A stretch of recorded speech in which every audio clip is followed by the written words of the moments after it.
الله جميعا أيها المؤمنون لعلكم تفلحون۔ اور اللہ کی جانب متوجہ ہو، یعنی توبہ کرو اللہ سے تمام کے تمام لوگ، اے مومنو، تو تم کامیابی پا سکتے ہو۔ اللہ تعالی نے قرآن مجید کے ذریعے ہمیں یہ بتلایا ہے کہ اگر ہم کامیاب اور کامران بننا چاہتے ہیں تو اللہ کی بارگاہ میں معافی اور استغفار کرتے رہیں۔ یہ معافی اور استغفار ہمیں کسی دن ایک عظیم اور بلند مقام پر پہنچا دے۔ اگر ہم یوں ہی توبہ اور استغفار کرتے رہے تو ایک دن وہ آئے گا کہ ہم اللہ کے مقرب ترین بندے بن جائیں گے۔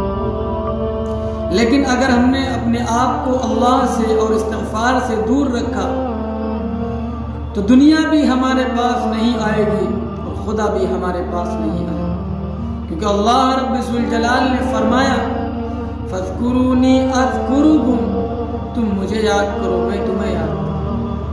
جب اللہ مجھے یاد کرے گا اور میں اللہ کو یاد کروں گا تو دنیا کا ذرہ ذرہ ہمیں یاد کرے گا اور ہمارے اوپر رحم کرے گا۔ کیوں کہ ہم جس کو یاد کر رہے ہیں وہ احکم الحاکمین ہے، تمام جہانوں کا خالق مالک رازق ہے۔